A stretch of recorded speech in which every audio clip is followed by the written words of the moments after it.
Olá, gente, tudo bem? Vamos começar agora um novo assunto que é a cinética química. Então, essa aqui vai ser a primeira aula de cinética, que é a parte da química que estuda as velocidades das reações químicas. Então, para a gente começar a compreender como é que se examina a cinética, vamos imaginar a seguinte situação. Você tem um muro formado por 22 tijolos, por exemplo. Então, quer dizer que estão arrumados, formando um muro, e lá tem 22 tijolos.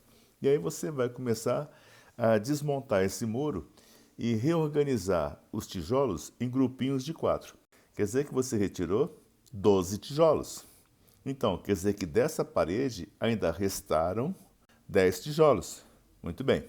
Então, foram retirados 12 e restaram 10. Agora, se você marcou o tempo que você levou para fazer essa operação, vamos supor que você tenha gasto 1 hora. Então, você pode dizer o seguinte: quantos tijolos foram retirados da parede? Foram retirados 12 tijolos em 1 hora. Então, essa seria a velocidade de desmontagem desse muro, dessa parede. Ou a construção de 3 grupos de 4 tijolos em 1 hora. Agora, vamos examinar uma reação química. Ainda uma reação química hipotética. Por exemplo, um composto A vai se transformar em B, na seguinte proporção: 1A vai dar 2B. Quer dizer, uma molécula de A se transforma em 2 de B, ou 1 mol de A em 2 mols de B. Tudo bem? Inicialmente você tem 20 mols da substância A e nada da substância B, inicialmente. Então você vai montar um quadrinho assim: tempo, a reação química e as quantidades. Então no tempo zero, quando vai começar a reação química, você tem inicialmente apenas 20 mols de A e nada de B. A transformação começa a acontecer, o A vai se transformando em B. Depois de 2 horas, no tempo t igual a 2 horas, você percebe que restaram apenas 10 mols de A. Bem, tinha 20. Se restou 10, quer dizer que então 20 menos 10, essa diferença vai dizer quantos mols de A desapareceram, ou melhor, se transformaram em B. Bom, vão ser 10, né? Porque tinha 20, depois restaram 10. Depois, no tempo de 4 horas, quer dizer, quando o tempo t é igual a 4, você nota que agora existe apenas 5 mols da substância A, ou seja, uma parte do A se transformou em B. Beleza? Então eu posso querer determinar a velocidade em qualquer intervalo de tempo. Como é que você vai fazer para determinar qual é a velocidade? Então vejamos.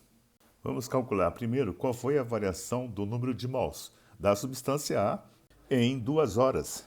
Então vai ficar assim: ΔN, a variação do número de mols, é igual ao número de mols final menos inicial. Então vai ficar NF menos NI, que vai ser igual. No final tem 10, no início tinha 20. Então ΔN vai ser igual a 10 menos 20, final menos inicial. Esse ΔN vai ser igual a menos 10 mols. Bem, então quer dizer que a variação do número de mols foi de menos 10. Retiraram-se 10 mols da substância A. E o intervalo de tempo, ΔT, você vai calcular assim: é o tempo final menos o tempo inicial. Isso vai ser igual a... O tempo final é 2 horas, o tempo inicial era 0, né? Porque estava começando a experiência naquele instante. Vai ficar 2 menos 0, que vai ser igual a 2 horas. Qual vai ser a velocidade média? A velocidade média vai ser ΔN sobre ΔT. Então vai ser igual a menos 10 sobre 2, que vai ser igual a menos 5 mols por hora. Você deve estar notando que a velocidade saiu com sinal negativo. Bem, esse sinal negativo está informando que você está usando algum reagente, porque o reagente sempre vai desaparecer durante a reação. Contudo, os químicos acharam que não havia necessidade de se colocar esse sinal negativo.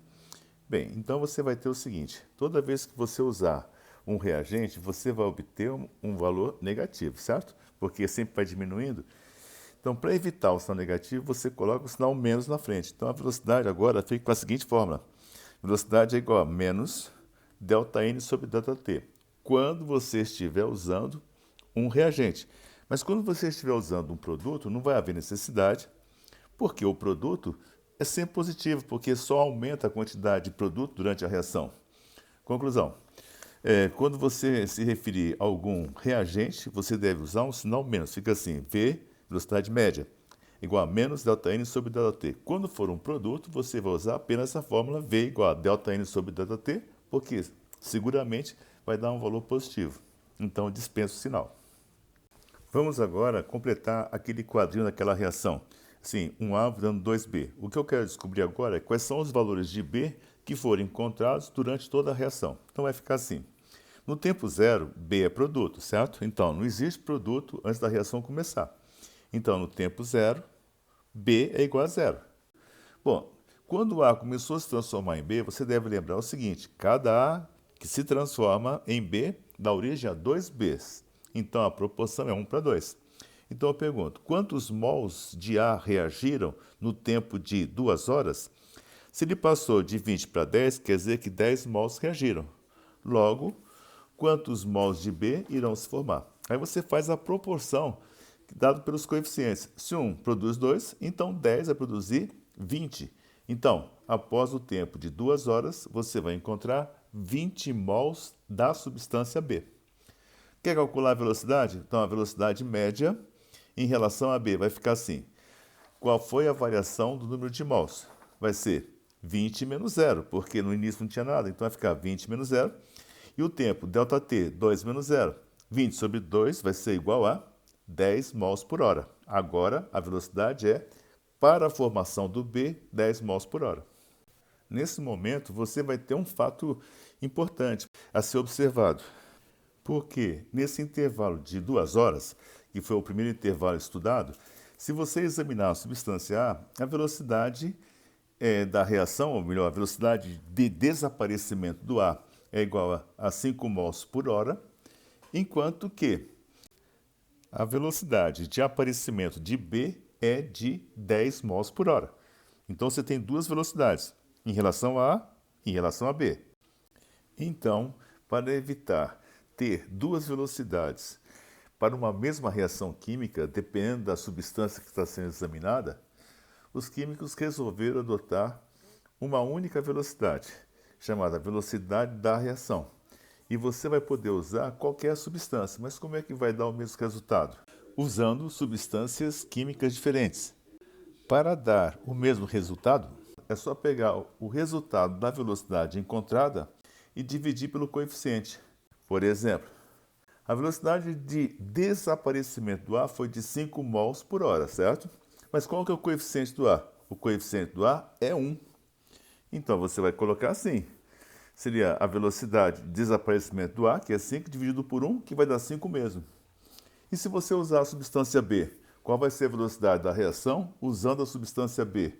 Bom, quanto deu a velocidade? Deu 10 mols por hora. Então você vai dividir pelo coeficiente da substância B na reação, que é 2. Então 10 sobre 2 vai dar 5, então vai dar 5 mols por hora. Também, então quando você fala a velocidade da reação, você pode usar qualquer substância. Mas depois que você achar a velocidade, divide pelo coeficiente que ela tem na equação. Dá sempre o mesmo resultado. Beleza? Então tá bom.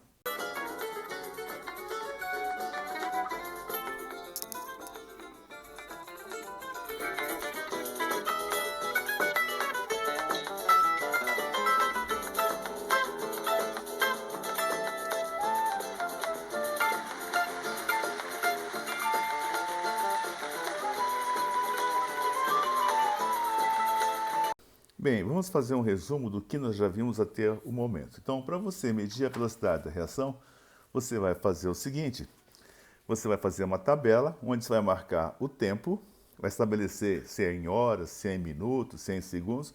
Vai depender do tipo da experiência que você vai fazer. Não existe uma unidade fixa. É sempre segundos? Não. É sempre minutos? Não. Depende da reação. Beleza. Aí você faz uma tabela onde você vai colocar o número de mols daquela substância que você está estudando. E você vai verificar o que ocorre com o número de mols, se ele vai aumentando ou vai diminuindo. Se for reagente, vai diminuir. Se for produto, vai aumentar. Nós nunca vamos dar uma velocidade com resposta negativa, certo? Então, sempre que for reagente, você coloca o sinal menos na frente da fórmula da velocidade para que ela não saia negativa. Mas que fórmula é essa? A fórmula da velocidade de desaparecimento ou de aparecimento de alguma substância é sempre assim, ΔN sobre ΔT, tá bom? Beleza. Um outro problema que surgiu era o seguinte: se você usar uma substância, você vai obter uma velocidade. Se você usar outra substância, vai dar outra velocidade se os coeficientes forem diferentes. Então, para evitar que dê duas respostas, duas velocidades, você pode usar qualquer substância, desde que você divida pelo coeficiente dela, aí vai dar sempre o mesmo resultado. Tudo bem? E uma última observação, antes de fazer mais um exemplo, é com relação ao seguinte: os coeficientes dão a proporção com que as substâncias reagem e que se formam, quando for produto, lógico. Tudo bem. Essa proporção é a mesma proporção que você vai encontrar na variação do número de mols. Então, por exemplo, se do tempo de 2 para 4, a substância A passou de 10 para 5, quer dizer que variaram 5 mols. De 10 para 5, variou 5, certo? E quanto de B vai se formar? Bem, de B, bom, então agora você vai ver a variação, certo? Se a proporção é 1 para 2, se variou 5, então o outro vai variar 10, certo? E nesse quadrinho, onde você tem A, tem B, o A vai sempre diminuindo e o B vai sempre aumentando. Em cada intervalo de tempo, aumenta mais quanto? Então, você sempre tem que somar com o que já havia. Então, para completar esse quadro de tempo e reação, você vai ter o seguinte: tempo 0, 2 e 4 horas. Quantidade de A, 20 mols inicialmente, depois 10, depois 5. E quantidade de B formada, começa em 0, depois formam-se 20 mols, depois formam-se mais um pouco, que no final vai dar 30 mols. Sempre nesse quadrinho você coloca o total. Tá bom? Então agora vamos fazer um primeiro exemplo.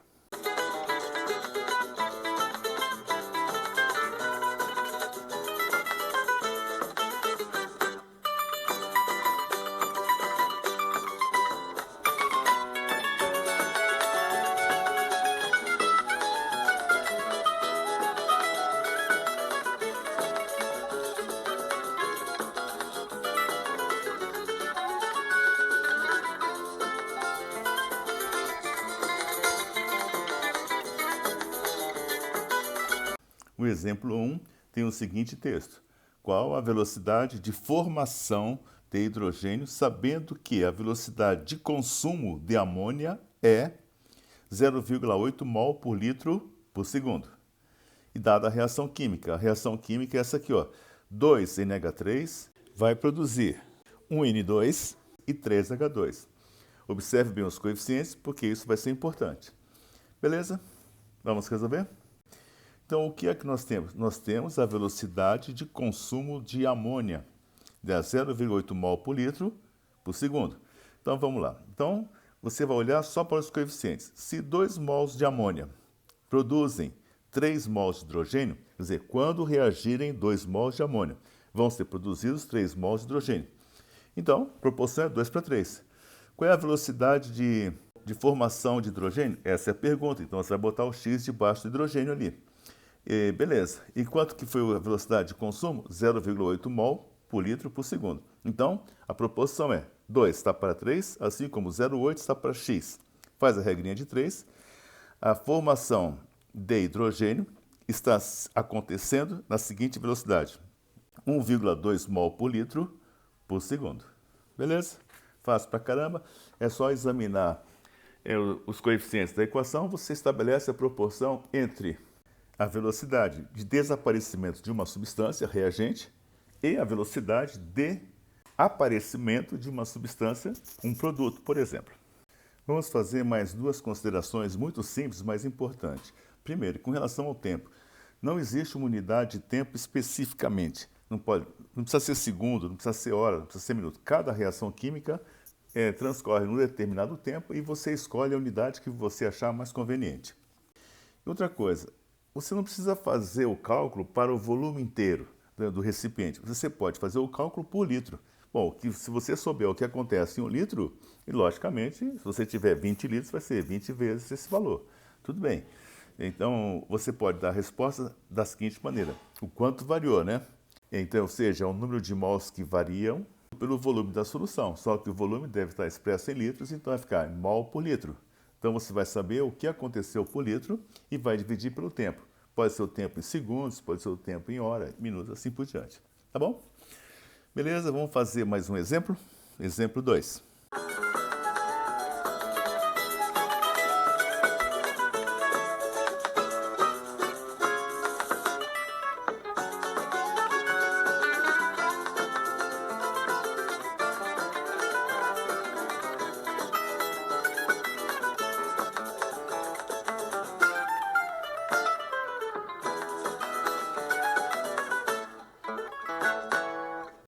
No exemplo 2 diz o seguinte: qual a velocidade da reação? Agora ele quer saber a velocidade da reação, tá?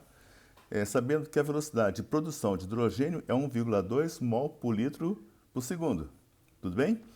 Então ele dá a reação química, aí você vai ver o coeficiente do hidrogênio é 3. Bom, então se a velocidade de formação, produção de hidrogênio é 1,2 mol por litro, qual vai ser a velocidade da reação? Chama-se a velocidade da reação a velocidade que você determinou dividido pelo coeficiente daquela substância que você usou. No caso foi o hidrogênio. Então vai ficar assim, 1,2 dividido por 3, porque o coeficiente é 3. Tá certo? Então vai ficar 1,2 por 3, que vai ser igual a 0,4 mol por litro por segundo. Então essa é a velocidade da reação.